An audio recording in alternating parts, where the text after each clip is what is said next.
Enquanto Alex tocava e depois desse tempo de oferta, e lembrando ainda de alguns princípios que a gente pode aprender com a mulher, com a viúva pobre que Jesus estava ali admirando, né? Estava lembrando de faz tempo já, gente, uns 20 anos atrás, quando eu estava me convertendo, sabe? A gente passa por algumas situações complicadas na vida, né, Aclas? Né, Eliseu? A gente passa por umas situações difíceis, né, durante a vida da gente, e a gente passava um perrengue danado, familiar, questão de família, financeiro, enfim, algumas situações a gente passava. E sabe aquela coisa de menino, de querer ter um tênis bonito, um tênis bacana? Então eu queria ter um tênis, gostaria de ter um tênis naquela época desde menino. E um dia eu ganhei um tênis laranja, bonito, era muito caro para eu comprar. Eu ganhei esse tênis. Esse é nosso conhecido, nosso amigo. Fica à vontade, viu? Pode se sentar, fica à vontade aí. Deus te abençoe. Amém. Pode ficar à vontade, viu, filho? E aí ganhei um tênis bem bonito. Aí vim para o culto com aquele tênis, uns 20 anos atrás. Estava lembrando agora aqui, né? Como é que Deus age. Faceiro com tênis laranja, caro, não sei, devia ser caro, né? Mas eu não tinha condição de comprar, e se tivesse, né? Tinha outras prioridades. E no momento do culto, não lembro se foi essa, eu acho que para mim que foi essa mensagem mesmo que foi falada da mulher. E aí, poxa vida, eu não tinha nada, né, de ofertar assim, né? Mas eu queria ofertar algo. E aí o que eu tinha de mais valioso naquele dia, aí tirei o tênis. Aí tirei o tênis e foi o tênis. Aí tem algumas coisas que Deus faz com a gente, né? Teve uma outra ocasião que, numa ministração para casais, e de novo, né? O pregador falando, ministrando, e ele falando o seguinte: o que você tem de mais precioso para ofertar para o Senhor hoje? Mais ou menos nessa linha aqui de ofertar para agradar ao Senhor, oferta de sacrifício ao Senhor. E aí eu falei, poxa, o que eu tenho de mais valioso hoje, porque a gente estava num processo de restauração do nosso casamento, é o meu casamento. Deus restaurou meu casamento. É o que eu tinha de mais precioso. Mas como é que entrega o meu casamento? Como é que entrega a minha família para Deus, né? E aí existe um sinal de que você é casado com alguém. Que sinal é esse? Foi aliança. Foi aliança, né? E foi aliança na oferta. Então, aquilo que Deus toca, a forma como você entende Deus falando contigo, é o que a gente tem que fazer. Não fique fazendo nada por empolgação, para se aparecer. Faça o que Deus colocar no seu coração. E aí sim, isso é que agrada, isso que chega ao coração de Deus. Estava lembrando dessas duas ocasiões. E tiveram outras, né, que Deus falou especificamente em relação à oferta comigo, que eu fui grandemente abençoado. Queridos, antes de nós entrarmos na mensagem propriamente, eu preciso dar 3 recados aqui, muito importante. Muito importante. Primeiro é o seguinte: temos o nosso encontro de heróis, que vai acontecer no dia 27 de agosto. Crianças, homens, né, meninos, de 4 a 12 anos, deverá vir acompanhado com adulto. Deve vir acompanhado. Você precisa fazer a sua inscrição ou reservar, fazer a sua reserva, dar o seu nome para o Fábio. O Fábio está ali em cima com as crianças, né? Mas precisa dar o seu nome para o Fábio, ou então para o Marquinhos. Marquinhos está ali atrás, né? Para a gente organizar, para a gente poder se organizar a questão do alimento, das atividades, do que vai acontecer, ok? Crianças de 4 a 12 anos, no nosso tempo de encontro de heróis, vai ser muito legal. Dia 27 de agosto, faça sua inscrição com o Marcos ou com o Fábio que está lá em cima. Até a semana que vem, até o último domingo é o próximo. Você tem até domingo que vem para fazer essa sua inscrição para a gente se organizar, ok? Vai ter no dia 25 e dia 27 de agosto, vai ser no sábado, numa quinta e no sábado. Dia 25 numa quinta e no sábado, e dia 27 no sábado de agosto, às 19h30 aqui na comunidade, o que nós estamos chamando de alinhamento da visão. Alinhamento da visão. nós estamos percebendo como presbitério que Deus está nos direcionando para o novo tempo. E Ele quer nos alinhar para esse novo tempo que nós estamos entrando em Deus.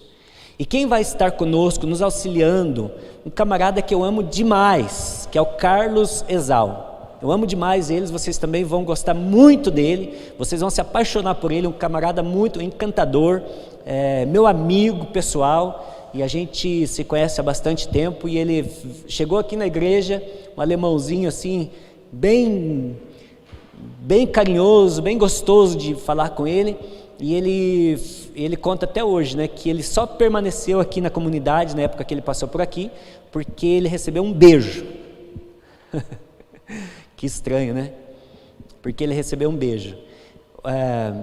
Então, quando ele chegou à comunidade, era aqui no CAD ainda, que a gente se reunia, e o Carlos Exal chegou para fazer uma visita e tal, ele e a Rejane, e eu não conhecia ele, Aclas, mas aquela coisa, de novo convertido, como eu estava falando aqui no início, de 20 anos atrás, e o Carlos Exal chegou, rapaz, eu dei um abraço nele, e não percebia, assim, não lembro, quando ele conta isso, eu não lembro, mas ele disse que eu dei um beijo no rosto dele, não lembro disso, mas o que fez com que ele ficasse na comunidade, é o amor na prática, na demonstração, na sinceridade, no carinho, na coisa afetiva de irmãos.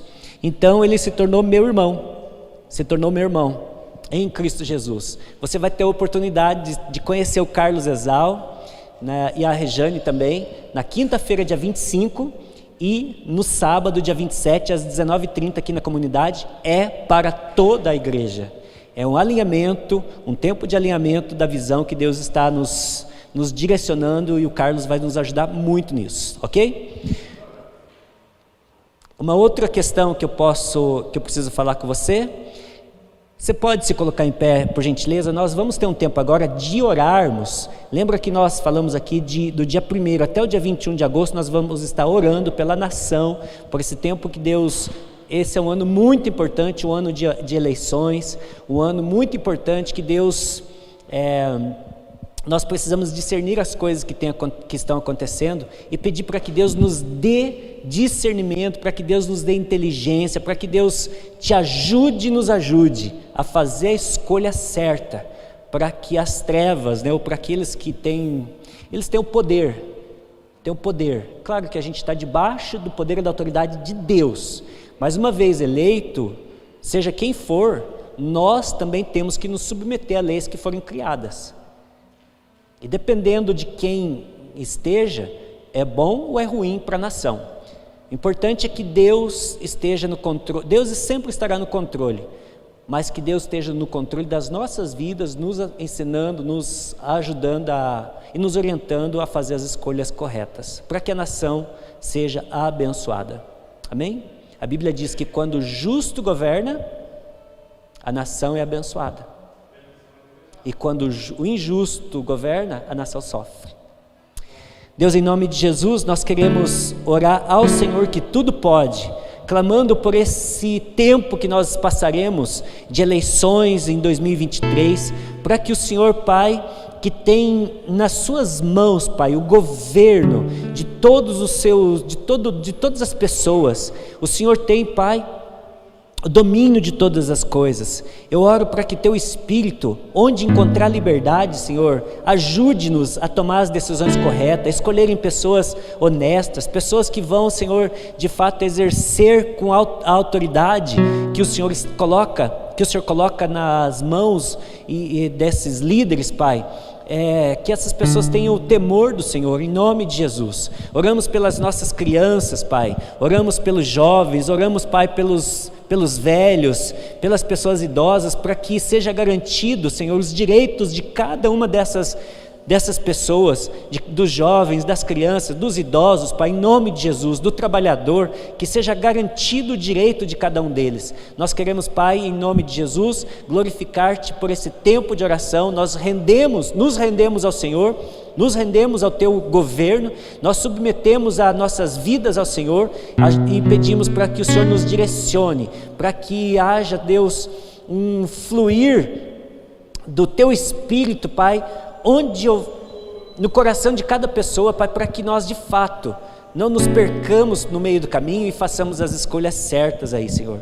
Oramos pelos professores, oramos, Pai, pelos pais de família, pelas pessoas que porventura estejam desempregadas, para que haja emprego, para que haja suprimento de todas as necessidades, Pai, em nome de Jesus. Oramos para que essa cidade continue sendo abençoada, Senhor, com o trabalho, com o emprego. Manda para cá os empresários, Senhor, pessoas que vão oportunizar emprego para o seu povo. Pai, capacita os teus filhos, capacita as tuas filhas na questão dos estudos, que possamos, Pai, entender a necessidade de nos capacitar cada vez mais por conta da exigência do mercado, para que o Senhor possa, Deus, também nos abençoar dessa forma. Deus, em nome de Jesus, que com muita responsabilidade possamos exercer o nosso direito de escolha nessas próximas eleições, e que o Senhor nos direcione para que aquele que o Senhor tem no seu coração alcance o governo, em nome de Jesus, em nome de Jesus. Amém, queridos? Lembre-se de orar por isso durante esses dias, durante esse tempo, ok? Hoje é dia 14, né? Hoje é dia 14, ainda vai mais até o dia 21, nós estamos nos reunindo todos os dias, em cada dia em uma igreja da cidade. São 30 igrejas que estão juntas, não é a igreja A, B, C, não é a Nova Vida, não é a Quadrangular, não é a Assembleia, é a igreja da cidade, orando pela cidade e orando pelo povo, ok? É a igreja da cidade, são 30 igrejas e 18 igrejas estão recebendo durante esses 21 dias a igreja de Fazenda Rio Grande. Amém? Pode se assentar, por favor.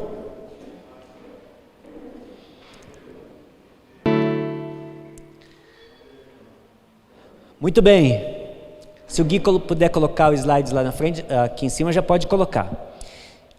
Hoje eu quero trazer um assunto bem bacana, eu gosto muito de falar sobre esse assunto, que é: a criança precisa de uma família saudável. A criança precisa de uma família saudável. Para ter um desenvolvimento saudável na formação de sua personalidade, nós precisamos que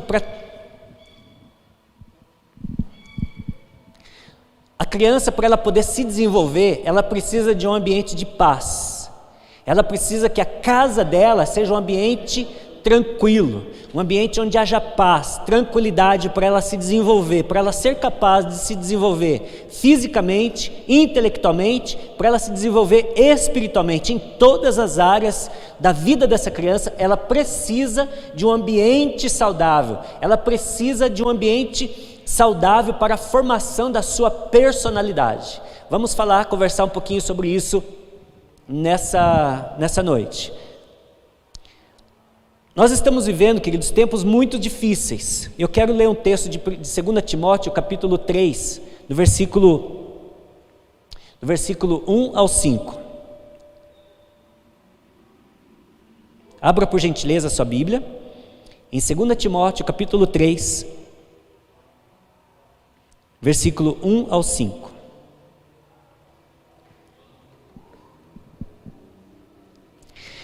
Então diz assim o texto bíblico: saiba disso, nos últimos dias sobrevirão tempos terríveis. Os homens serão egoístas, avarentos, presunçosos, arrogantes, blasfemos, desobedientes aos pais, ingratos, ímpios, sem amor pela família, irreconciliáveis, caluniadores, sem domínio próprio, cruéis, inimigos do bem, traidores, precipitados, soberbos, mais amantes dos prazeres do que amigos de Deus, tendo aparência, olha aí o perigo, olha o perigo aqui. Então, eles não vão se mostrar arrogantes, impetuosos, caluniadores, eles não vão se mostrar dessa forma, mas o texto diz assim: tendo aparência de piedade. não vão mostrar na sua face, no seu caráter, na sua forma de ser. Pode ser que alguns tendo aparência de piedade, mas negando o seu poder. Afaste-se também destes. Então nós estamos vivendo tempos difíceis, e a desumanidade do homem para com o seu próximo está atingindo proporções gigantescas. Hoje as pessoas vivem com medo, as pessoas vivem aprisionadas em casas, as pessoas vivem tensas, estressadas, cheias de mágoas, cheias de conflitos, de angústias. Pessoas estão oprimidas como nunca antes, Isto é um dos sintomas do que a Bíblia está dizendo aqui nesse texto, daquilo que aconteceria nos últimos tempos. É um dos sintomas. São sinais dos últimos tempos, do que poderia acontecer. Então, tempos de sofrimento, tempos de tristeza, tempos de muita dor. Hoje em dia, meus irmãos, nós temos uma infinidade de histórias de famílias, aparentemente modelos, famílias de cristãos que creem na Bíblia e que foram vítimas de uma guerra sutil, engedradas nas regiões celestiais das trevas para destruir a nossa sociedade. Sutilmente, algumas práticas, alguns pensamentos, algumas filosofias foram entrando sutilmente nas famílias cristãs com o propósito de destruir famílias cristãs que creem na Bíblia, que creem na palavra do Senhor. E as falhas dessas famílias falam tanto de falta de caráter, e vontade de parte das pessoas envolvidas como ignorante até de princípios, que não conhece alguns princípios, ou que não pratica alguns princípios, ou por falta de vontade, ou porque não conhece, ou porque conhece e não pratica, ou porque não conhece mesmo, ignorante alguns princípios, não faz ideia de alguns princípios, e porque não sabe, não pratica, ou conhece, mas por falta de um caráter, de entendimento de que precisa praticar o que fala, ou o que faz. Então o que acontece com essas pessoas? Falam também da esmagadora pressão que está sendo exercitada contra a família em nossa sociedade. Tem uma frase que eu postei hoje, acho que eu não postei, eu só mandei num grupo dos discípulos, que diz o seguinte, algo que a gente já falou e fala há muito tempo aqui. O êxito ou fracasso na vida determina-se melhor na família do homem que em sua profissão. O sucesso em qualquer outro campo não recompensará o fracasso na família. Ele pode se tornar uma pessoa muito bem-sucedida, muito próspera financeiramente, mas isso não recompensará o fracasso na família. Ele pode gasta muito tempo ganhando, trabalhando, exercendo uma profissão, e esquece daquilo que realmente importa, que é a educação dos filhos, aquilo que realmente é prioridade para ele, a criação do seu filho, o ensinar o seu filho o caminho do Senhor. E quando ele percebe, ele vai ter que voltar no tempo, e você sabe que voltar no tempo não dá. Ele vai achar que ele precisa de mais tempo para poder, ele vai gastar muito mais tempo tentando tirar o filho daquela situação do que o tempo que ele gastou trabalhando e acumulando riqueza. Então nenhum sucesso, em nada que a pessoa possa alcançar ou atingir, compensa o fracasso no lar, porque depois pode ser tarde demais e ele não tem como retroceder no tempo.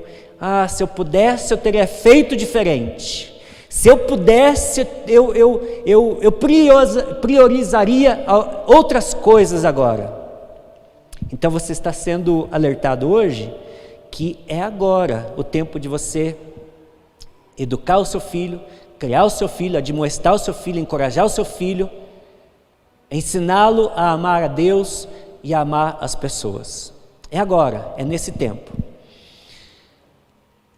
Propósito de Deus para a família, slide 3, por gentileza.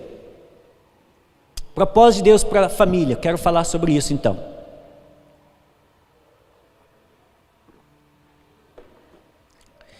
O lar não é uma ideia tardia que Deus incluiu em seu plano, querido. Deus não, poxa vida, depois que Deus criou todas as coisas, eu estava me esquecendo, eu vou criar a família agora. Não, meu irmão, a família é uma das criações de Deus desde o início de todas as coisas. Deus fez todas as coisas e fez a família, fez o homem, fez a mulher, fez a família. Deus instituiu o casamento. Deus disse que os dois seriam uma só carne. Foi Deus, a ideia foi de Deus. Não é recente isso, é desde a criação do mundo, desde a criação de todas as coisas. Então Deus não incluiu o seu plano como uma conveniência para suprir as necessidades do homem e da mulher.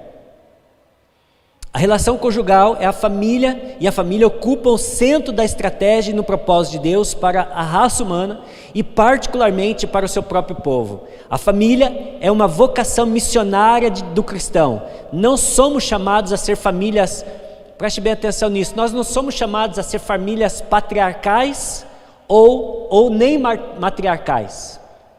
Nós fomos chamados a ser famílias sacerdotais, nem patriarcais e nem matriarcais.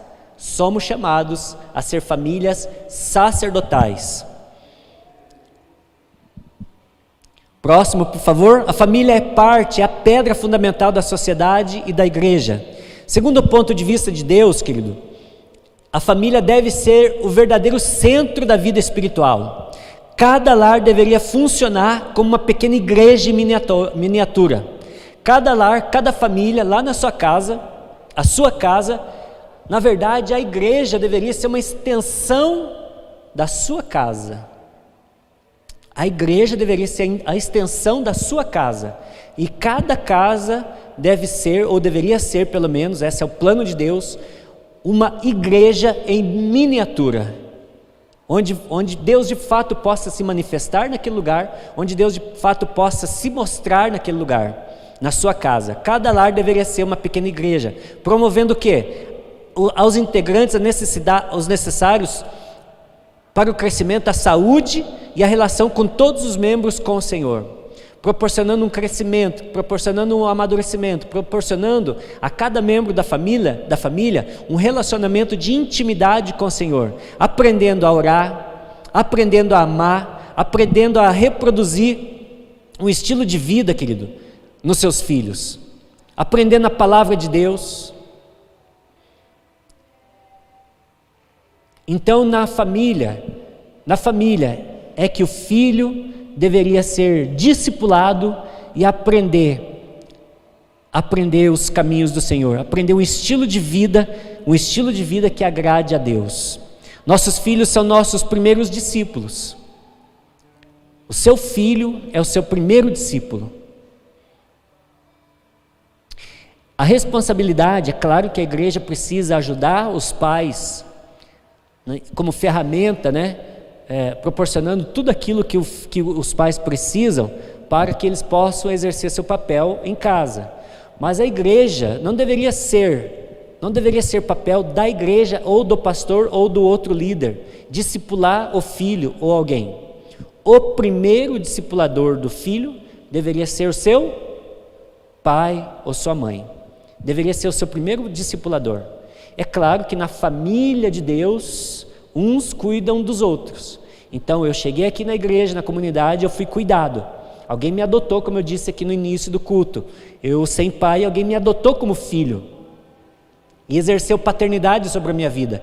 E nessa função entra o discipulado, o ensinar a orar, o ensinar a ter comunhão com Deus, o ensinar a ter relacionamento com Deus, o ensinar a ser um discípulo de Jesus. É um ensino. Mas isso deveria ser desde sempre, desde agora quando as crianças são pequenas. Não esperar até os 23 anos quando eu cheguei na comunidade.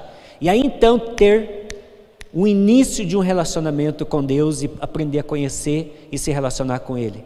Olha quanto tempo que se perde e quantas coisas que pode acontecer no meio disso tudo.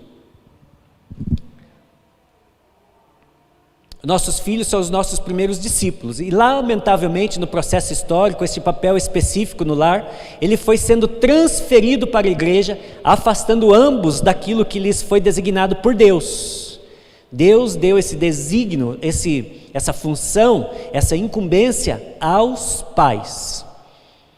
Sendo a família a pedra fundamental da sociedade e da igreja, as boas ou más relações nela gerada afeta a qualquer outra relação humana. Sendo boa, tendo uma boa relação lá em casa, vai afetar a sociedade de uma forma boa. Tendo uma má relação em casa, vai afetar a sociedade de uma forma ruim. Pode colocar outro slide, por favor? O relacionamento conjugal é uma representação da relação de Cristo com a sua igreja. Vamos falar um pouquinho com os casais agora? Nessa questão do relacionamento conjugal. Gálatas capítulo 5, versículo 22 ao 25.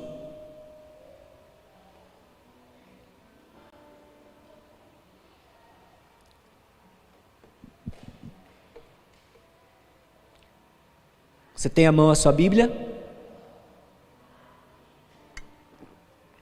Leia comigo, por favor. 22 ao 25 diz assim: mas o fruto do Espírito... não é Gálatas, é Efésios. Gálatas fala do fruto do Espírito, Efésios que fala da relação conjugal. Efésios capítulo 5, versículo 22 em diante. Amém? Mulheres, sujeitem-se a seus maridos como ao Senhor, pois o marido é o cabeça da mulher, como também Cristo é o cabeça da igreja, que é o seu corpo, do qual ele é o Salvador. Assim como a igreja está sujeita a Cristo, também as mulheres estejam sujeitas em tudo sujeitas a seus maridos. Maridos, amem suas mulheres, assim como Cristo amou a igreja e entregou-se a si mesmo por ela. Então o relacionamento conjugal, ela é uma representação da relação que Cristo tem com a igreja. Nós podemos perceber nesse texto aqui a relação que faz do marido sendo cabeça como Cristo e a mulher sendo a igreja, a noiva, a noiva de Cristo, a igreja do Senhor Jesus. Uma relação conjugal, querida, ela correta. Uma relação conjugal correta falará aos filhos e à sociedade, vai mostrar aos filhos e à sociedade. Uma relação correta, na forma como Deus instituiu, ela é muito marcante e cercada do amor. Isso vai evidenciar o amor de Deus na relação do casamento. Vai mostrar o cuidado, vai mostrar o interesse de Deus pelos que são seus. 1 Timóteo capítulo 5,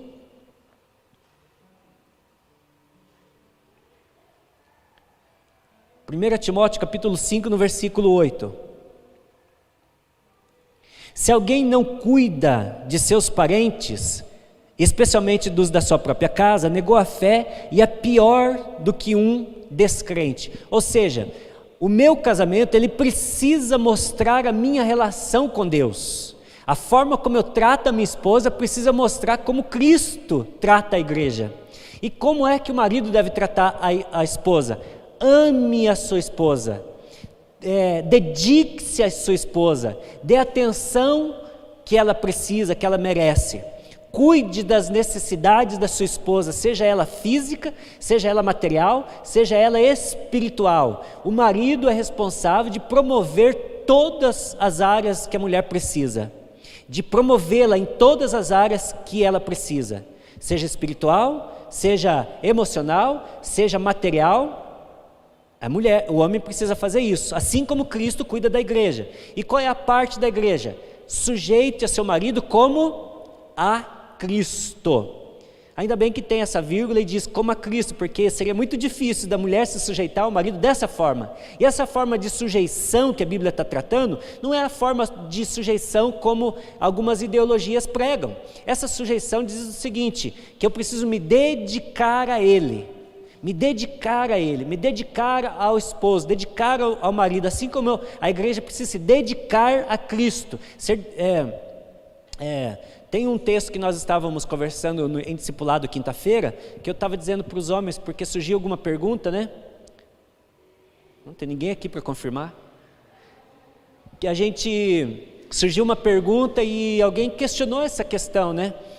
Eu disse o seguinte: o texto que a gente traz, ou que a tradução, na tradução literária, ela empobrece muito o sentido do que fala de sujeição, empobrece muito o sentido quando fala de auxiliadora, porque auxiliadora, idônea, é muito pouco. É muito pouco, ainda que a mulher consiga ser aquela auxiliadora idônea, que nós, na nossa palavra, no nosso texto, na nossa portuguesa, do latim, do inglês, depois para o português que se traduz, fica muito pobre. O que se diz no original é eukezedu, que quer dizer, aquela sem a qual não. É uma palavra usada, queridos, 21 vezes essa palavra aparece na Bíblia. 20 vezes para fazer referência ao próprio Deus, e uma vez para fazer referência a quem? A mulher. A mulher. Compreende como que Deus trata a mulher e como é que deve ser o entendimento do homem em relação à mulher? Sem a mulher, a mulher que é para o homem então? Aquela sem a qual não. Aquela sem a qual ele não pode nada. Aquela sem a qual ele não pode fazer nada. E outras 20 vezes faz referência ao próprio Deus. Aquele sem o qual não. Eu não posso nada, eu não posso viver sem ele. Meu irmão, você não pode viver sem a sua mulher. Você entende como empobrece muito essa relação de marido e mulher e traz o entendimento de sujeição no sentido de subjugar a mulher? E não é isso. É muito mais, é impossível dele cumprir a missão que Deus deu para ele se a mulher não estiver junto. E quando se fala de submissão, não fala uma submissão abaixo, é uma missão conjunto, que ele não pode realizar a missão dele, ele não pode cumprir o que Deus tem para ele se a mulher não estiver junto. Compreende a necessidade dessa relação marido e mulher, e que nós, pela tradição ou pela cultura, a gente entendeu equivocadamente durante muito tempo? Muito tempo a gente entendeu errado isso.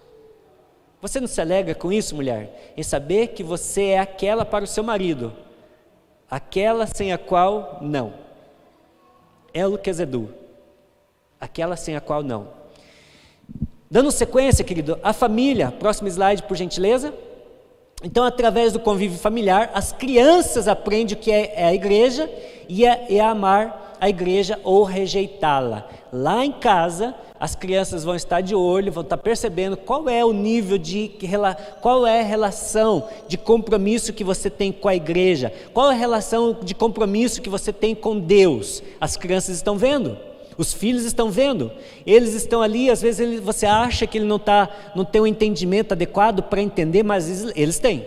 E eles estão percebendo tudo o que acontece na sua casa. Qual é o seu nível de comprometimento com a igreja? Qual é o seu nível de comprometimento, de relacionamento com Jesus? O quanto você ama Jesus, eles estão percebendo. Estão percebendo. Lá em casa, então, o primeiro modelo da pequena igreja na minha casa. A família é um campo de treinamento e desenvolvimento pessoal. A família é o campo de treinamento e desenvolvimento pessoal. Queridos, psicólogos e sociólogos contemporâneos agora do tempo moderno, eles são enfáticos em afirmar que nenhum outro estrato social, a não ser a família, está pronto para permitir ao ser humano o descobrir suas potencialidades e desenvolvê-las ao nível mais elevado. É lá na família que o ser humano vai descobrir o seu potencial máximo e desenvolver. Lá na família. Ele pode descobrir e desenvolver, ou não. Depende de como é essa família. Lembra que eu falei que a família pode externar aquilo que tem de melhor para a sociedade, ou pode produzir o que tem de pior dentro da família para a sociedade. Mas é na família que se descobre e que se desenvolve o potencial, a potencialidade de uma criança. Muitos homens se deram conta da sua mais valiosa fonte de crescimento e maturidade e a relação de convívio com a sua companheira e seus filhos. A relação do marido e mulher é o mais precioso que pode haver. É a relação mais preciosa que pode haver. É a relação de convívio com a sua companheira e com seus filhos. Relação essa que se torna para os homens uma verdadeira escola de vida. É lá na família, lá na sua casa, que o seu filho está aprendendo a ser homem. É lá na sua casa que a sua filha está aprendendo a ser mulher. É lá na sua casa que ele está aprendendo o que é honestidade, o que é respeito, quais são os valores intrínsecos, quais são os valores que permeiam a sociedade. É lá na sua casa. Sua mãe está aí? Fala que eu não estou, fala que eu não estou. O que ensinou? Ei, menino, chama teu pai lá, quero falar com ele. Ah, o pai não está não.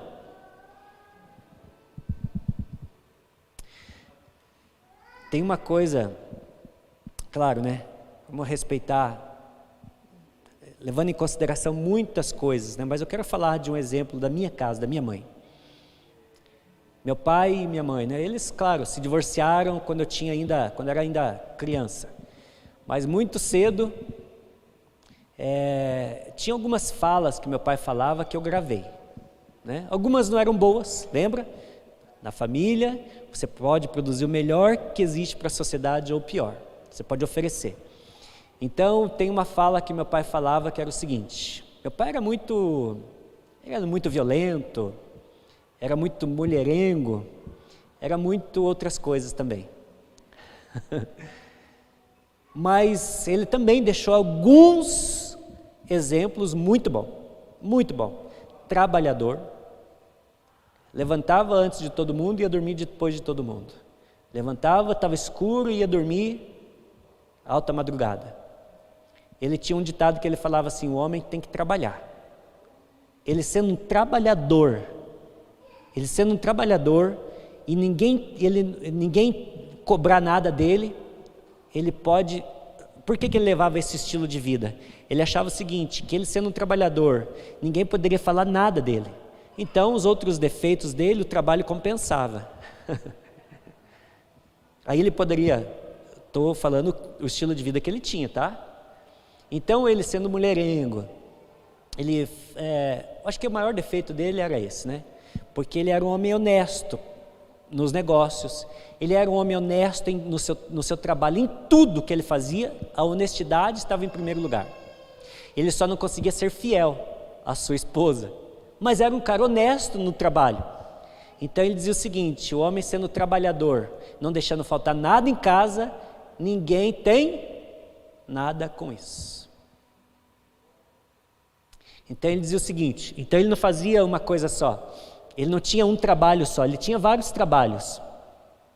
E ele dizia o seguinte, que o homem tem que armar uma arapuca debaixo de cada laranjeira. Então ele diversificava o trabalho dele. Então ele era agropecuário, ele tinha loja de defensiva agrícola, ele era representante agrícola, ele fazia lavoura de ameia que fala, né? Eles falavam de asmeia, o certo não é isso, né? É empreiteiro ou meeiro, mas ele falava de asmeia, Adriano. Ele tinha lavoura de asmeia, ele comprava e vendia carro, ele comprava gado, engordava e vendia, então ele trabalhava muito. E o trabalho, segundo ele, cobria os outros defeitos. E o maior defeito era que ele não conseguia ser fiel à sua esposa. A minha mãe, né, que eles se separaram, eu tinha 6 anos, a minha mãe, da mesma forma, ela tinha uma regra, né, no seu estilo de vida. Nunca alguém chegou na minha casa: tem uma nota aqui sua atrasada. Ô dona Nitinha, dona Ana, né, Nitinha lá de Venceslau Braz? Nitinha, tem uma conta sua aqui atrasada. Nunca. Sabe quanto que ela ganhava até o último dia da vida dela? Um salário mínimo. Com um salário mínimo ela criou Diomedes, criou a Andréia, até os 18, eu com 15 anos já comecei a trabalhar por conta, né? Comecei a se virar, mas mesmo assim, ela sozinha, o Diomedes e a Andréia, até os 18 anos da Andréia sozinha, eu já saí de casa com 18 anos, né? Ela construiu a casa dela, ela reformou a casa dela, ela ampliou, ela sempre teve imóveis bons, não o melhor, mas bons. Tudo bem arrumadinho, tudo bem limpinho. Um salário mínimo. E ela tinha dinheiro na poupança.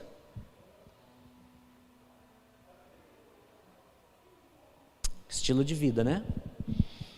Então isso é uma lição para mim. Isso é uma lição que eu trouxe isso para a minha vida. Então os homens se deram conta de que sua mais valiosa fonte de crescimento e maturidade é a relação de convívio com a sua companheira e seus filhos, relação essa que se torna para os homens uma verdadeira escola de vida. Os filhos são formados nesse convívio. Apesar dos meus pais terem se separados, mas isso eu trouxe para a minha vida. E não pense que seu filho não está de olho, ele está aprendendo, ele está vendo. Pode ser que ele não sabe colocar isso em palavras, mas ele está aprendendo, ele está sabendo o que está acontecendo na tua casa. Então é ali que ela aprende a se comunicar, é ali que ela aprende a se relacionar, a ser amorosa e atenciosa, vendo o relacionamento dos seus pais, vendo como é que o pai trata a mãe, vendo como é que a mãe trata o marido, ali que está sendo formado. É ali que ela aprende a se comunicar, ser amoroso, atencioso, vendo o relacionamento dos seus pais, ficando assim aptos a dar sua contribuição para o desenvolvimento saudável da sociedade. Nós queremos construir uma sociedade saudável, começa lá na família. Por isso que a comunidade Nova Vida fala tanto sobre família. Se nós queremos uma sociedade melhor, nós precisamos trabalhar a pequena célula da sociedade, que é a família. É fato e notório que a maior parte dos jovens problemáticos, vamos colocar dessa forma, procedem da família disfuncional, quadro comum nos dias de hoje.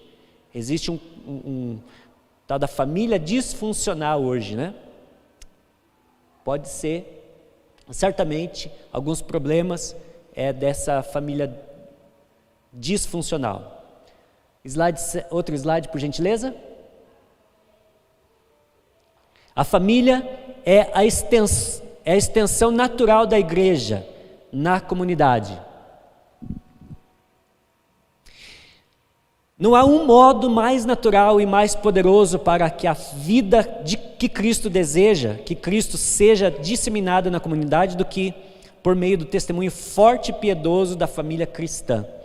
A família cristã saudável, a família cristã equilibrada e coerente é uma célula importante da igreja, inserida em sua vizinhança, em cada quarteirão, em cada rua. Lá na sua rua, a igreja precisa se manifestar. Lá na sua rua, a célula da igreja precisa se manifestar como cristão de verdade. Imagina na sua rua que ninguém sabe que você é crente. Nem sabia que você é crente. De que maneira você testemunhou uma vida de relacionamento com Deus, se na tua rua ninguém sabe que você é um homem, uma mulher de Deus? Por exemplo, pessoas que buscam a igreja em função do testemunho vivencial em cristãos ao seu redor. Quantas pessoas já vieram ou já te buscaram por conta do testemunho que você manifesta na sua rua ou lá na sua vizinhança? As pessoas te conhecem como homem, como uma mulher de Deus na sua vizinhança? A sua vizinhança conhece você como homem ou uma mulher a quem eles podem recorrer se tiver alguma dificuldade, algum problema, alguma questão? Na sua vizinhança, eles te olham e dizem, ali, quando você passa, ali vai uma mulher de Deus, ali vai um homem de Deus, esses são filhos, perigo, Esses filhos são filhos daquele casal. E por isso eles são assim. Ou por isso eles são assim.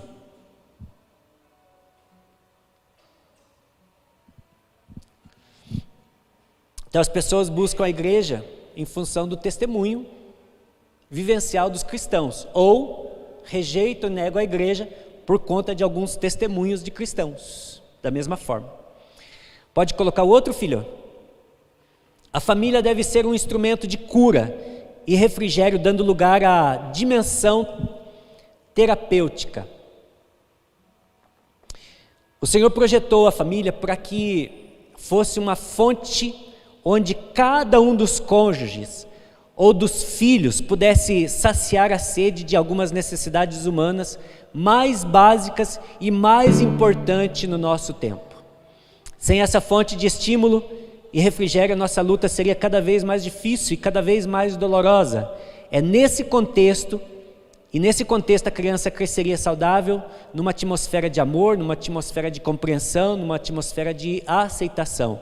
E esse deve ser o nosso alvo, para que a criança cresça de uma forma saudável, numa atmosfera de amor, numa atmosfera de compreensão, numa atmosfera de aceitação. Esse deve ser o nosso alvo. Qual é o contrário disso? Essa é a vontade de Deus para a minha vida, essa é a vontade de Deus para a sua vida, para a nossa família, para a nossa casa, para a nossa igreja e para a sociedade. Qual é o avesso disso? Qual é o contrário disso? Pode passar, filho? Lamentavelmente, o lar se transformou num lugar onde as pessoas mais se ferem. O lar onde deveria ser um lugar de cura, de manifestação do amor, de manifestação do carinho, de compreensão, de perdão, tem se tornado um lugar onde as pessoas mais se machucam. As feridas mais profundas são produzidas pelas pessoas mais íntimas, aquelas que estão mais próximas, aquela que você nunca imaginaria que pudesse fazer aquilo. A infância é afetada e a formação prejudicada por tensões entre o casal, separação, divórcios, maus tratos, pais cruéis, abusos físicos, abusos sexuais, castigos desumanos. Na família, onde a criança deveria ser protegida, onde a criança deveria ser guardada, ali ela pode sofrer os seus maiores traumas ou ter as suas maiores feridas. É uma ilustração, eu peguei isso aqui numa narrativa, vou só no meio dela, diz o seguinte: no meio da noite uma porta de quarto é aberta bruscamente e um garoto é acordado com violência por um homem bêbado e irado. Você deixou a torneira aberta, ficou tudo alagado, eu vou lhe ensinar, garoto.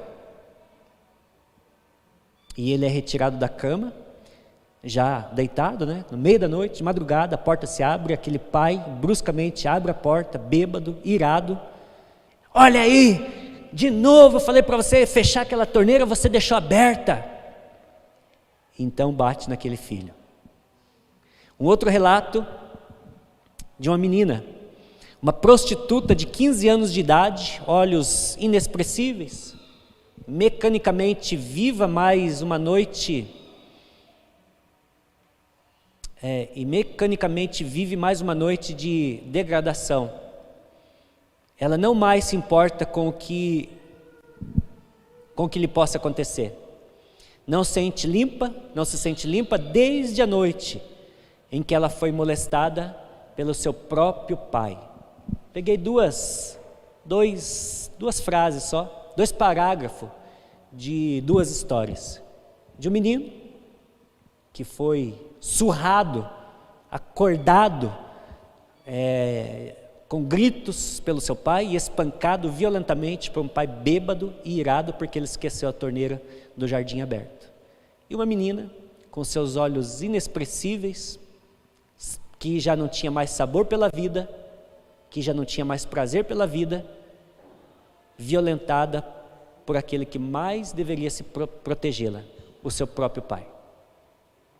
Ainda criança, né? 15 anos ainda criança também.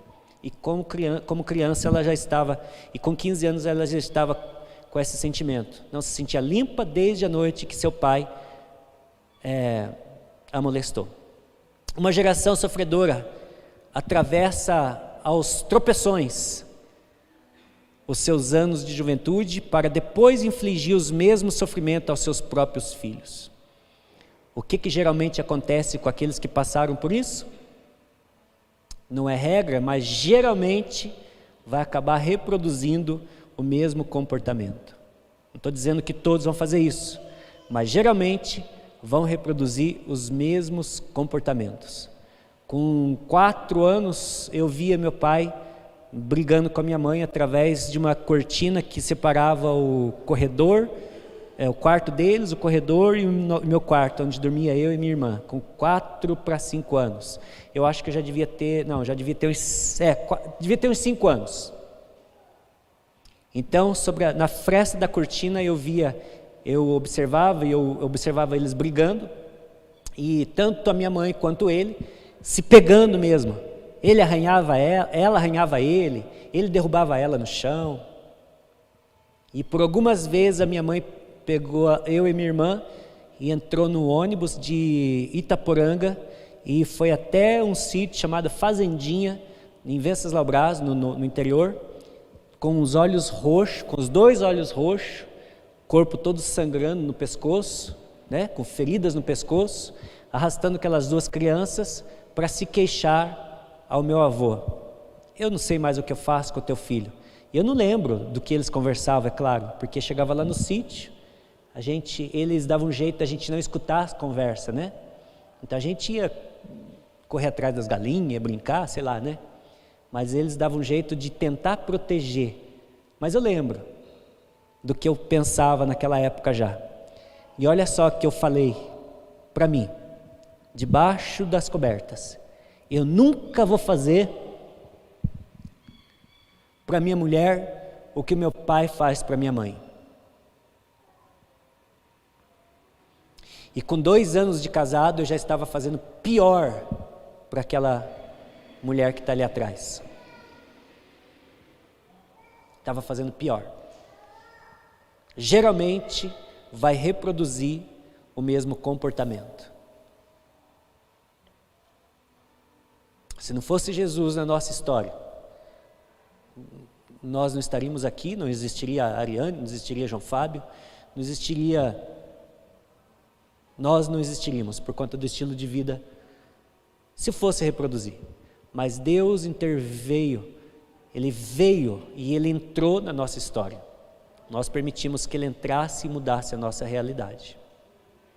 Mas com 2 anos de casamento, eu já estava fazendo pior do que aquilo que eu falei com 5, 6 anos que nunca faria para minha mãe, que meu pai faria para minha esposa, que estava fazendo com a minha mãe, eu nunca faria com a minha esposa. Uma geração sofredora atravessa os tropeções, os seus anos de juventude, que talvez possa reproduzir a mesma coisa depois. Isso continua de geração em geração, querido. Só Jesus pode estancar e romper com esse estilo, esse elo maligno. Só Jesus que pode intervir e romper com esse estilo, com esse elo maligno que perpetua nas famílias, que passa de geração em geração.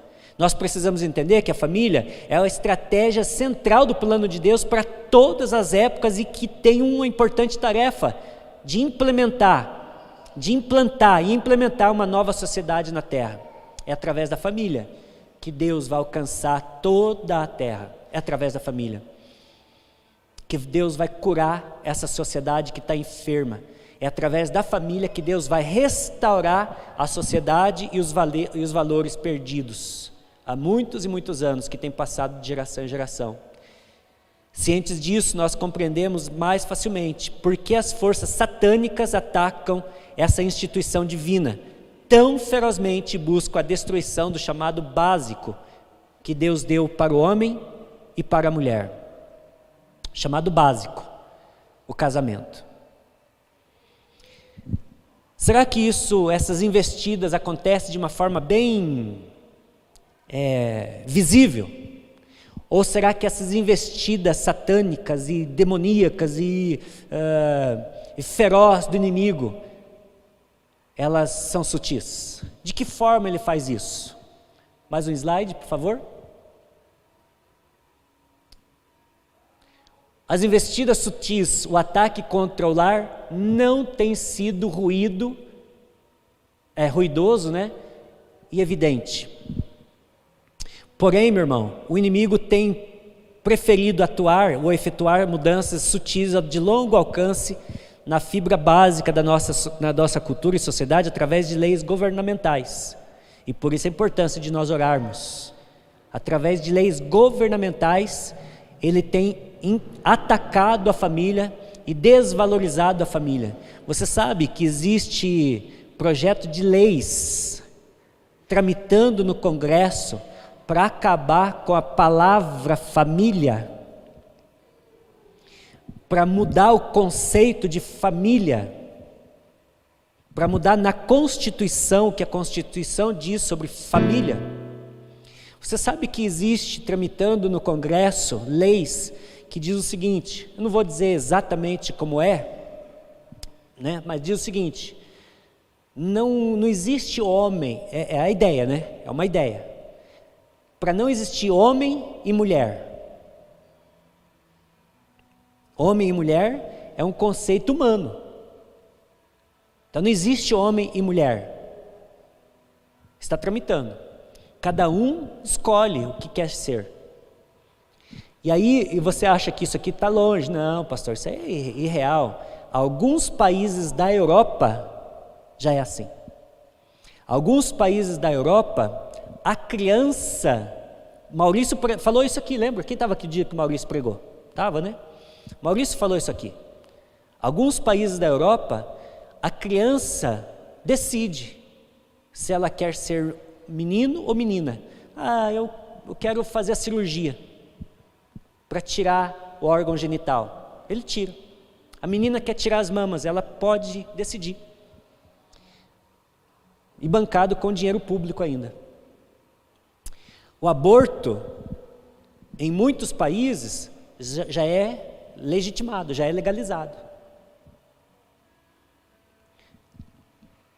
Por isso que a gente precisa entender qual é o nosso papel como sociedade, porque o diabo ele tem engedrado de uma forma muito sutil para acabar com a família, que é a instituição divina de Deus, através de leis governamentais. Mudanças essas que tendem a eliminar a família, estruturando-a como padrão estabelecido por Deus, gerando cada vez mais um número alarmante de famílias disfuncionais, de famílias, papéis confusos, sem contar a última realidade de famílias compostas de 2 pais ou 2 mulheres. 2 pais ou 2 mães podem ser família, segundo algumas leis institucionais, algumas leis governamentais que querem se instituir no nosso país.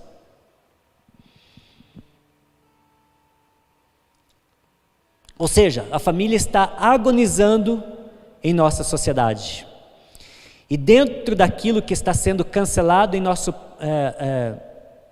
e algumas crianças dentro daquilo que está sendo cancelado também em nosso país, ou seja, a família está... Não vai existir mais o pai, não existe mais a figura do pai ou a figura da mãe. Pode ser 2 pais ou 2 mães, ou se aquela mãe, ou se aquela mulher quisesse ser chamada de pai, olha só que nojento isso. Se aquela mulher quisesse ser chamada de pai, ela pode ensinar a sua criança a chamá-la de pai. Não está longe isso, queridos, está tramitando no Congresso. Ainda está barrando, porque ainda existe homens e mulheres lá naquele Congresso que ainda temem a Deus. Ainda. A igreja precisa ser um diferencial, a igreja precisa ser um referencial. É a igreja afetada por um sistema corre o risco de se tornar irrelevante na sociedade. A igreja corre o risco de não representar nada para que a igreja, se ela tem o mesmo estilo de vida de uma pessoa que não participa dela? Para que a igreja? Eu quero finalizar por aqui, mais um tópico pelo menos. Pode colocar, Guilherme? Temos um inimigo feroz. 1 Pedro, capítulo 5, versículo 8. Não subestime esse inimigo. O inimigo das nossas almas, aquele que quer acabar com a família e com a sociedade, ele não descansa, ele é feroz, ele não poupa, ele não tem peninha, ele não tem dó, ele não tem amor, ele não tem misericórdia. E no versículo 8, diz assim: sejam sóbrios e vigiem. O diabo, inimigo de vocês, anda ao redor como leão, rugindo e procurando a quem possa devorar. A intenção dele é acabar com a sua vida. A intenção do diabo, a intenção do inimigo é acabar com você. Eu disse outro dia, alguém perguntou, mas será, pastor? Olha, eu vou afirmar de novo. Pode ser que eu esteja errado, mas o diabo te odeia na mesma proporção que Deus te ama. Ele te odeia. Deixa eu te contar uma coisa. O diabo tem um plano na tua vida. O diabo tem um propósito na sua vida. Você já ouviu falar que Deus tem um propósito na sua vida? Você já ouviu falar que o diabo tem um propósito na sua vida também?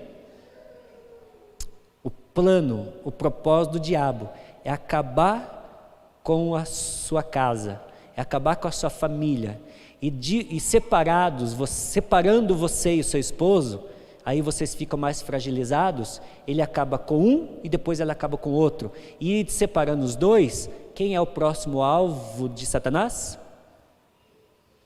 Os filhos, que ficam vulneráveis em meio a essa família disfuncional ou separada, sem esse entendimento do propósito de Deus para a família. Entende que o diabo te odeia e quer destruir você? João 10,10 diz que o diabo veio para... Tem um propósito para a tua vida. Ele quer te destruir, ele quer te matar, ele quer matar seus sonhos, mas ele não mata assim fisicamente só, ele mata a geração. Quando fala, ele tem um propósito, matar, roubar e destruir.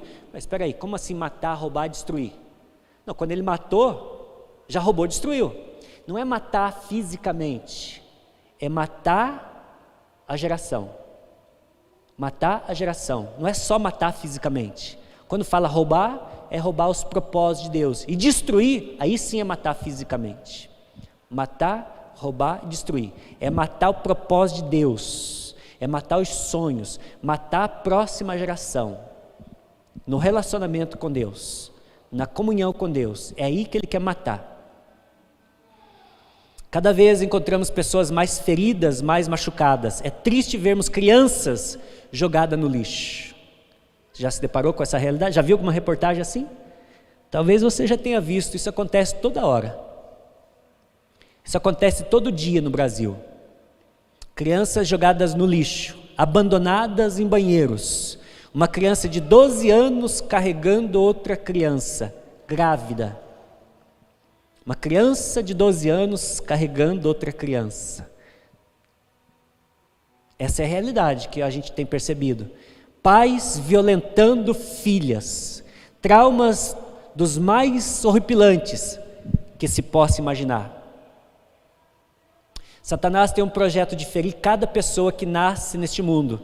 As feridas são um instrumento de destruição de vidas, começando ainda na mais tenra infância, até mesmo no ventre materno, no seu ódio maquiavélico contra o homem, criado conforme a imagem de Deus, ele investe contra ele ainda em sua formação. Lá na barriga da mãe, ele já quer destruir a criança, ou o propósito de Deus para aquela criança. Ele investe contra a criança, ele investe contra ele, ainda em sua formação, desferindo golpes ferinos para que a pessoa nasça e cresça com uma personalidade emocionalmente deformada. Sabe quando lá no ventre, sabia que lá no ventre a criança já sente, já conhece o tom de voz do homem, já conhece, já está se ambientando, ele já conhece o ambiente, já está fazendo parte do ambiente que está à sua volta, se é agitado, se é calmo, se é tranquilo, se tem gritos, se tem palavras que causam tristeza, lá no ventre. Por que você foi engravidar? Nós já tínhamos 3 filhos, por que você não se cuidou? Eu escutei isso do meu pai falando para a segunda mulher dele, quando eu morei por 6 meses na casa dele. Porque já tinha 2 crianças, primeiro casamento, que eu e minha irmã, aí ele estava no segundo casamento com mais 3 filhos, e a mulher engravidou. E eu, no meu quarto, escutava meu pai falando isso, alcoolizado. Sabe o que aconteceu com esse menino que escutou tudo isso lá no ventre da mãe? Ele é fruto dessa família disfuncional que eu estou falando aqui para você. O comportamento dele hoje não é... Eu não vou expô-lo aqui, né?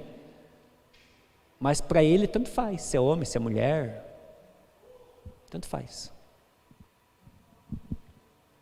Ele não teve isso. Ele se sente indesejado, não se sente amado, por mais que você fale, que você converse, que você sente com ele, não se sente amado, não se sente parte. Eu nunca recebi uma mensagem, uma ligação dele. É como se eu não existisse. Ele não faz parte de família, não conhece isso que eu estou falando para vocês, não conhece. O que ele escutou lá na barriga da mãe? Parece que não tem nada a ver, né? Quando Deus confrontou Satanás após a queda dos nossos primeiros pais, ele declarou em Gênesis 3,15. O que ele declarou? Que a serpente feriria-lhe o calcanhar. Gênesis 3,15.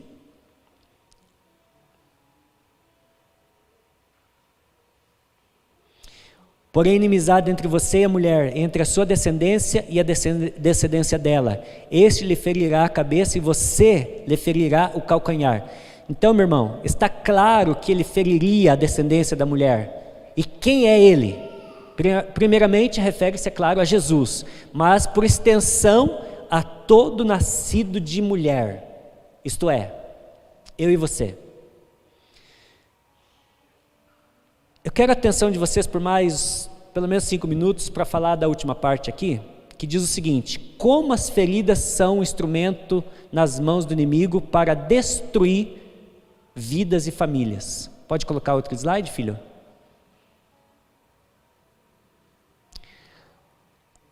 Amarrando você a uma pessoa que feriu. Essa é uma forma dele continuar ferindo e machucando e destruindo famílias. Amarrando você à pessoa que te feriu. O que aceita as feridas torna-se prisioneiro. Se você está amargurado com alguém, torna-se seu escravo. Uma pessoa que tem amargura por alguém, que tem um pensamento de ódio de alguém, essa pessoa se torna escravo dessa outra pessoa, se torna amarrada, fica presa a essa outra pessoa. Pode passar mais um, filho? Você carrega, né? Você o carrega atrelado à sua mente, você continua carregando essa pessoa no seu sentimento o tempo todo, fica puxando, carregando esse peso o tempo todo. Vai para a cama, dorme, anda com ele e não se aparta dele em momento algum. E por isso é atormentado por um companheiro indesejado. Imagina você estar com uma pessoa que você não quer, nem pintado de ouro na sua frente, do seu lado, a última pessoa que você imaginaria estar perto. Só que quando você não perdoa, quando você carrega, quando você tem uma amargura, algum sentimento em relação àquela pessoa, você está carregando essa pessoa o tempo todo por onde quer que você vá. Você dorme com ela, você almoça com ela, você está com essa pessoa o tempo todo. O tempo todo. O inimigo, ele se utiliza disso para envenenar você e roubar a sua qualidade de vida. Então essa pessoa que sofreu alguma mágoa de alguém, essa pessoa se torna uma pessoa amargurada. Essa pessoa que sofreu alguma atitude que causou ódio no seu coração, essa pessoa se torna uma pessoa odiável, uma pessoa que você olha para ela o tempo todo, ela está azeda. O tempo todo está com aquela cara assim, nada está bom para ela, tudo está ruim para aquela pessoa. É uma pessoa amargurada, uma pessoa triste. Ela não tem prazer na vida. Por quê? Porque ela está carregando esse peso. E ela não suporta mais, mas ela não consegue se desvencilhar, não consegue se desligar daquilo. Mais um slide, filho. Prendendo a amargura da ferida. Os sentimentos são alimentados com a mágoa. Quanto mais essa pessoa pensa, quanto mais ela reflete naquilo, mais vai alimentando essa mágoa. É como se você usasse um prego enferrujado para mexer numa ferida. O que acontece? Pegar um prego enferrujado, Eliseu, você que trabalha com marcenaria, machucou, cortou lá, ficou uma ferpa no seu dedo. Você pega um prego enferrujado, você vai cutucar ali para tirar aquela ferpa. O que vai acontecer? Vai infeccionar. É como se essa pessoa quisesse arrancar aquilo com prego enferrujado, e quanto mais ela mexe, mais trauma traz, mais ferida traz. Então o sangramento será cada vez maior. E quem se concentra nos golpes, queridos, termina prisioneiro de golpes. Quanto mais a pessoa se concentra naquilo, mais presa ela fica, mais enredada ela fica por conta do que lhe aconteceu. A amargura é resultado de feridas emocionais, não tratadas ou tratadas errada. O primeiro lugar proveniente do relacionamento entre pais e filhos. Primeiro lugar, a estratégia de Satanás é usar o mais próximo de nós, porque quanto mais próximos de nós, tanto mais profundas serão as feridas. Quanto mais próxima a pessoa, mais a ferida é doída. Se alguém que eu não conheço, no trânsito ou com outro lugar, sei lá o quê. Filho, vai cuidar da tua vida, né? Daqui a pouco eu ligo o rádio ali, nem escutei, nem sei quem que é essa pessoa, me confundiu de repente, né? Toca a vida aí. Agora, se é uma pessoa, o Alex, vem e me fala uma palavra, poxa vida, o Alex me falou isso, poxa, eu não esperava que ele falasse isso de mim, né? Ou que ele trouxesse uma fala tão dura dessa. Podia ser qualquer pessoa, menos o Alex, porque ele é meu próximo, é meu chegado. Quanto mais chegada a pessoa é, maiores as feridas. Agora, uma pessoa que não é chegada, tanto faz, chover para baixo ou para cima, estou nem aí, né? Mas quando é próximo, machuca. Essa é a estratégia, uma das estratégias de Satanás. O relacionamento entre marido e mulher é outra fonte de feridas. Através da maioria dos parentes, querido, através da maioria das paredes das casas do mundo inteiro ocorrem as mais diferentes cenas que deixam atrás de si um rastro de dor. Atrás das paredes, das 4 paredes ainda, dores, lágrimas, sofrimento e sentimentos de amargura. E as crianças estão vendo. As crianças sofrem o impacto do que acontece lá entre as 4 paredes. Tem um pastor muito querido, amigo nosso, né? Vocês já tiveram o privilégio de conhecê-lo, que ele dizia o seguinte, uma frase que ele dizia sempre, né? Deveríamos colocar um cartaz nas crianças alertando: tinta fresca. Tudo que você toca, quando você toca, deixa marca. Tinta fresca. Tocou, ficou a marca. O impacto de amor a ser amado, incapacitado de amar e ser amado. Pode passar, filho? Hoje há muitos lares destruídos porque 2 pessoas feridas e amarguradas partiram para o casamento e nenhuma delas tinha capacidade de amar. 2 pessoas feridas, incapacitadas de amar, que se juntaram. Os relacionamentos são construídos a partir de carências emocionais. O relacionamento é construído a partir das carências, das feridas e mágoas acumuladas por causa de algumas experiências passadas.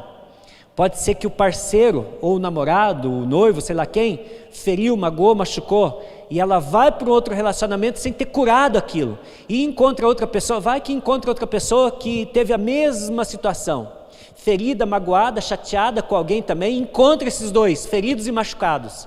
Eles vão construir um relacionamento em cima de feridas emocionais, de traumas, mágoas acumuladas. Cada uma chega com a sua mala cheia de lixo psicológico. Cada uma delas. E aí o que eles começam a fazer? Eles começam a trocar os seus lixos psicológicos. A amargura, ela envenena todo o sistema da pessoa. Sabia disso? Que uma pessoa, ela pode ficar doente por conta de algumas amarguras. Por exemplo, vou citar só duas. A fala. O amargurado deixa atravessar em sua conversa, deixa extravasar em sua conversa o que vai na alma ferida. E ali diante de uma fala, diante de uma conversa, ele fala algumas coisas, deixa extravasar algumas falas, que vai ferir ainda mais a outra pessoa. É por isso que ela se torna contagiosa. Ou então, pode ser através da fala, ou pode ser através de atitudes. Que atitude? Uma atitude ríspida, uma atitude crítica, uma atitude vingativa ou fechada. E aí a ciência fala, a Organização Mundial, a OMS, a Organização Mundial da Saúde. A OMS diz o seguinte, que já há alguns anos incluiu a dimensão espiritual como uma das integrantes da sanidade integral. A OMS, a Organização Mundial da Saúde, entende hoje que a vida espiritual faz parte do ser humano, faz parte do ser integral, e eles reconhecem o fato conhecido que as pessoas adeptas e participantes de um sistema religioso tendem a desenvolver um quadro de maior resistência e imunidade. Uma pessoa que pratica a religião, assim eles dizem, né? Ela tem um maior poder de imunidade contra doenças. Interessante isso, né? E em tempos passados, meu irmão, só se reconhecia enfermidades físicas. Não se reconhecia enfermidade emocional ou psicológica. A psicologia, após um longo período de resistência, ela percebeu o impacto profundo na mente sobre o corpo físico. A psicologia entende hoje que o físico pode ser afetado por algumas emoções que a pessoa passa, por algumas coisas que a pessoa sofre. O físico sofre. Vou lembrar, mas esse dano, né, tem origem, é chamado de psicossomático. Psicossomático, são alguns traumas psicossomáticos. Algumas doenças que o ser humano tem, na verdade, muitas delas não são de origens físicas. Muitas delas são de origens psicossomáticas, que vêm da mente, que vêm do emocional, de como a pessoa está. Atualmente já se é usado por meios acadêmicos o termo pneumopsicossomático, aplicando o conceito de sanidade integral. A gente precisa de uma cura para isso, não precisa? Diomedes, vai terminar assim? 1 João 3,8, por gentileza.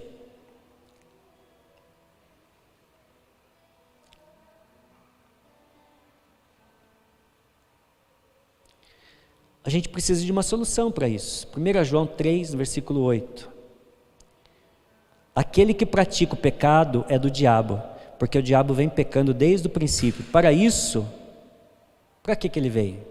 O diabo vem pecando desde o princípio. Aquele que pratica o pecado é do diabo, porque o diabo vem pecando desde o princípio. Para isto, o Filho de Deus se manifestou. Para que ele se manifestou? Para destruir as obras do diabo. Para isso que Jesus veio, para destruir as obras do diabo. Cura é você compreender que a queda trouxe marcas profundas em todas as áreas da sua vida. O que é cura, Diomedes? Cura é você compreender que a queda trouxe marcas profundas em todas as áreas da vida.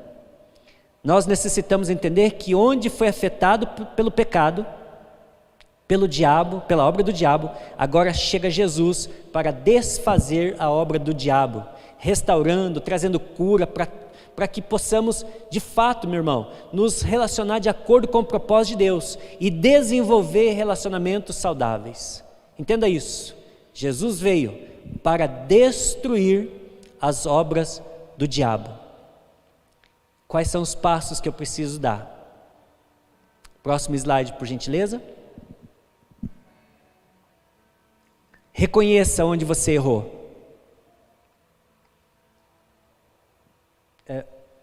Volta lá.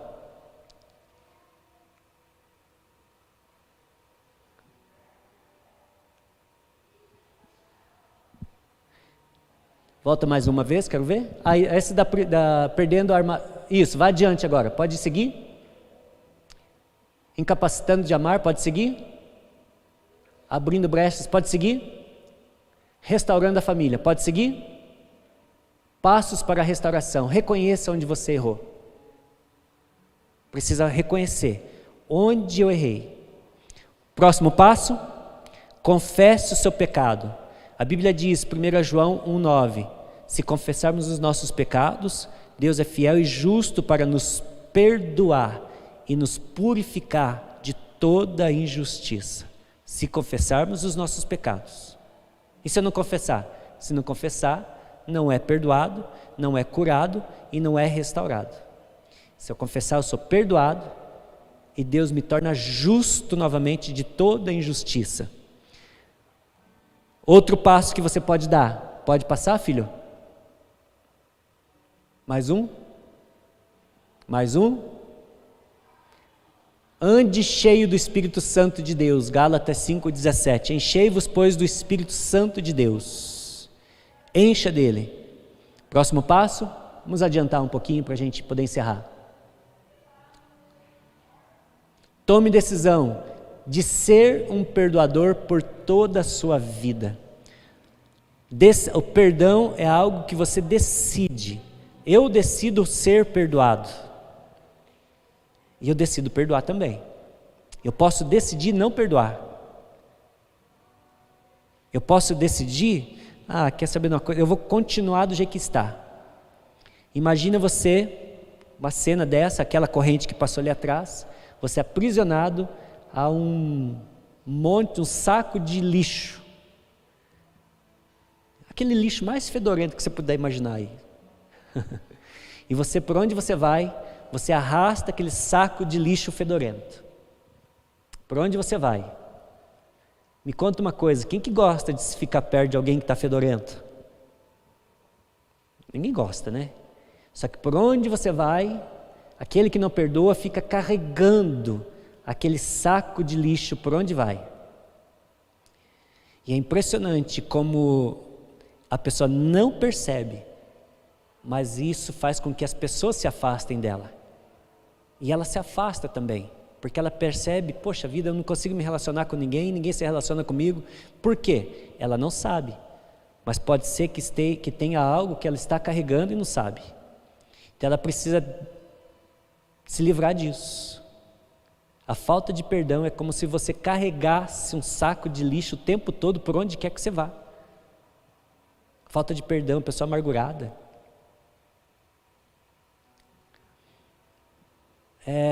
Ou então, podia até fazer se nós tivéssemos tempo aqui, Gustavo. Mas o Gustavo deve pesar mais ou menos 80 quilos?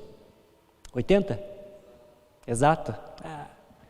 E eu no alto dos meus 69, carregando o Gustavo nas minhas costas. Por onde eu for. Chega uma hora que aquilo vai afetar o meu físico. Carregando um peso desse nas minhas costas. Eu preciso me livrar desse peso. Tome a decisão de ser um de ser perdoado e também de ser um perdoador. Pode avançar, filho? O perdão, meu irmão, é o caminho para a cura. Pelo perdão, nós abrimos o caminho para trazer à nossa alma a cura e a restauração das nossas emoções. Tome, portanto, uma decisão de sempre perdoar. Tome a decisão de perdoar todos os que no passado te feriram. Tome a decisão de perdoar todos os que no passado falaram palavras duras para você. Tome a decisão. Não dependa dos sentimentos para poder perdoar. Eu não sinto ainda, pastor, que é hora de perdoar. Jesus não disse, quando você sentir, perdoe o seu irmão. Quando você sentir, perdoe o seu inimigo. Foi assim que ele falou? Não foi assim. Ele deu uma ordem, deu comando. Isso tudo para o nosso bem. Para que a gente pudesse viver uma vida saudável. Perdoe aqueles que te ofenderam. Ele não disse se eu quiser, ou se eu estiver disposto, eu só sentir. Perdão não é sentimento. Perdão é uma decisão que eu tomo. Então não dependa de sentimentos. Perdão não é um sentimento, é uma decisão, é a vontade. É um ato de obediência a Deus. E agora mesmo o Espírito Santo está com você. E agora mesmo Ele quer ajudá-lo a liberar perdão. E eu sugiro que você faça isso. Imediatamente. Quando que eu tenho que fazer, pastor? Pelo menos a decisão de perdoar você precisa tomar agora. E aí entra num processo. Até que você chegue no final livre. Não tenho mais nada, não tenho peso, não tenho mágoa, não tenho nada, não tenho rancor, não tenho nada. Eu olho para aquilo, eu lembro daquilo, eu lembro, mas não sinto mais. Aquilo se torna uma cicatriz que você vai até lembrar, mas não vai doer mais. Eu tenho uma cicatriz aqui no queixo. Eu sei como é que aconteceu isso aqui. Lembro exatamente da noite que eu caí da moto. De queixo no chão, fazendo graça de moto, empinando.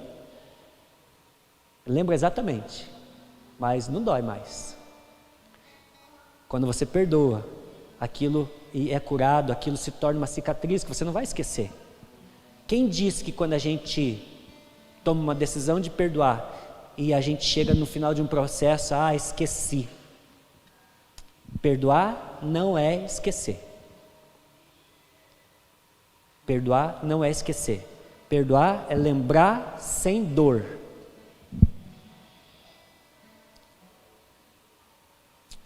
Pode ir adiante, filho. Seja paciente.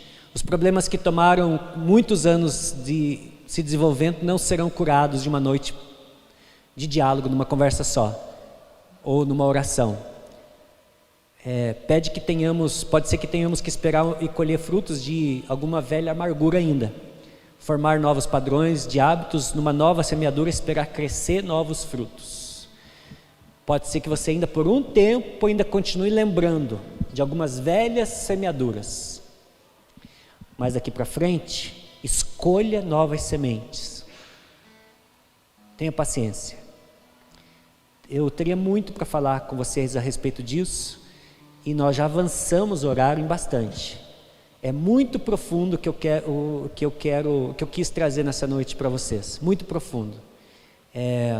A minha intenção, meu desejo é que o Espírito Santo tome você pelas mãos e te conduza nesse processo de cura, de libertação, para que a tua família de fato seja uma família curada, para que a tua família de fato seja uma família que as pessoas vão olhar e falar o seguinte: eu desejo, eu quero experimentar o que você tem.